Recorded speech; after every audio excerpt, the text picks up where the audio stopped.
So now it's time for the new topic, that is 2.3 I believe.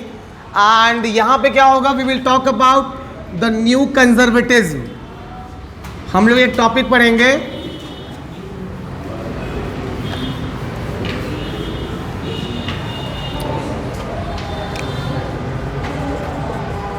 the new conservatism. देखो बहुत simple सा logic है, पहले आप इस वर्ड को समझो, दोनों वर्ड समझ लो, the whole paragraph will easily understandable by you, ठीक है. So first of all we will not go for new, पहले हम चलेंगे कंजर्वेटिज्म का मतलब समझेंगे. सिंपल भाषा में दिमाग में रखना कि those who believe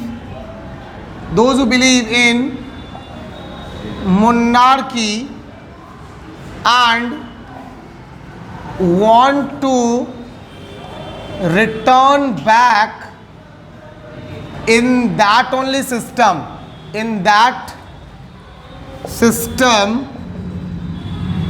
after the defeat of Napoleon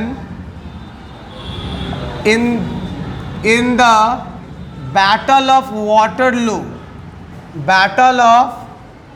Waterloo by 1830. क्या था? अच्छा 1850s. अच्छा 15 है. अच्छा चलिए डन हो गया. डन. तो मैंने क्या लिख दिया बाबू यहाँ पे कि कंजर्वेटिज्म क्या है. तो वो लोग जो ये मानते थे कि भैया राजशाही मोनार्की बहुत अच्छी है, और वो नेपोलियन को हराने के बाद वाटरलू के बैटल में 1815 में फिर से राजशाही में वापस जाना चाहते थे. मतलब जो बर्बन डायनेस्टी फ्रांस में, ध्यान दो, जो बर्बन डायनेस्टी फ्रांस में ख़त्म हो गई थी लुई 16 के साथ, अब आप पढ़िएगा क्या, उसका कमबैक हो रहा है.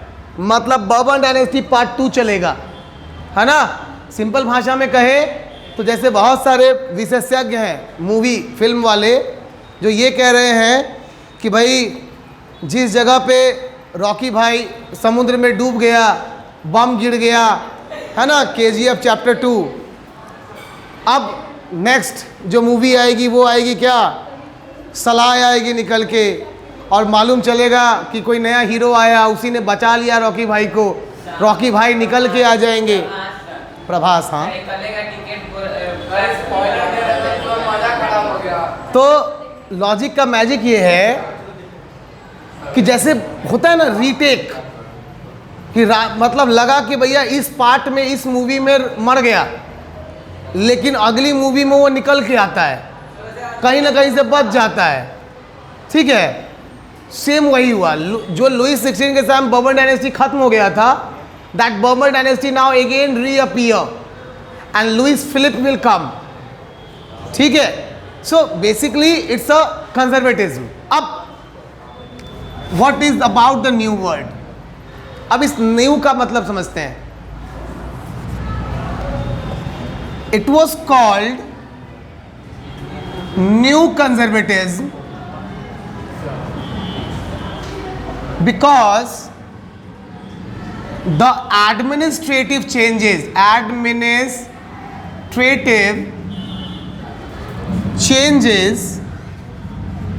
which Napoleon did was actually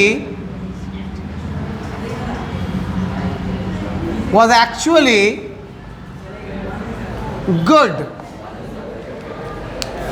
Was actually good and strengthens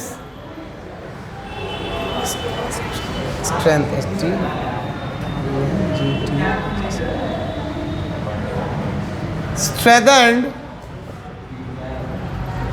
monarchy.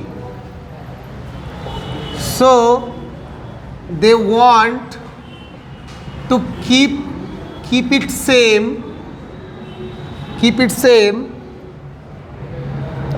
and return in the era of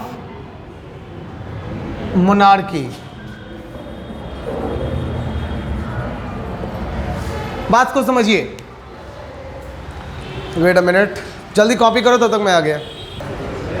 तो भाई 1 मिनट लास्ट। तो भाई आपने देख लिया कि देखो कंजर्वेटिज्म का मतलब समझा दिए कि those who want to return back in the era of monarchy. और न्यू क्यों? तो जो कि देखो यहाँ पे आप जब पढ़ोगे ना, एकदम लास्ट में एक आपको मिलेगा ट्रीटी ऑफ वियना लिखा हुआ। Treaty of Vienna, treaty of Vienna, ठीक है। और यहीं पे एक लिखा हुआ मिलेगा वियना कांग्रेस, वियना कांग्रेस। और यहीं पे आपको लिखा हुआ मिलेगा क्या? ड्यूक मैटरनिच, ठीक है। अब ये लोग कौन थे? तो देखो वियना कांग्रेस वो था जिसने नेपोलियन के हारने के बाद नेपोलियन के जीते हुए सारे 39 स्टेट्स को, पूरे राज्यों को बांटा जीतने वाले टीम में, वियना कांग्रेस। और इस कांग्रेस को लीड किसने किया था? वो किया था ड्यूक मैटरनिच ने। ड्यूक मैटरनिच कौन है? ऑस्ट्रिया के चांसलर, प्रधानमंत्री, ठीक है। इन भाई साहब के बारे में एक बात बहुत फेमस है ना? वो क्या? भाई साहब ने एक लाइन दिया था, चैप्टर में पढ़ोगे कि when France sneezes the rest of Europe catches cold. बताऊंगा मैं आपको आगे भी। तो इसको ये है, तो वियना कांग्रेस ने ये ऑब्जर्व किया कि जो चेंजेस किया है किसने? नेपोलियन ने। वो चेंजेस बहुत अच्छे हैं और वो चेंजेस मोनार्की को और ज़्यादा स्ट्रेंथन करेगा, मजबूत बनाएगा। इसीलिए उन चेंजेस को, उन बदलावों को रखते हैं और मोनार्की बैठाते हैं। इसीलिए बाबू इसको कहा गया न्यू कंजर्वेटिज्म, यानी कि तरीका नया, शासक पुराना, न्यू कंजर्वेटिज्म। क्लियर हो गई बात, है ना? इन शॉर्ट थलाइवा, है ना? मतलब जब आप साउथ की मूवी देखते हो रजनीकांत की, तो देखो इंसान बूढ़ा है, एक्शन जवानों वाला करता है, तो वही वाली बात हो गई यहाँ पे, थलाइवा स्टाइल, ठीक है। चलिए, till then take care, good day, bye bye. मिलेंगे नेक्स्ट वीडियो में with part 3 of the chapter. And बहुत बेसब्री से इंतजार करेंगे हम लोग किस चीज़ का? तो रोमांटिज्म टॉपिक का, ठीक है। सो भाई सब्सक्राइब कर लो, लाइक शेयर सब्सक्राइब शेयर कर देना, ठीक है। चलो।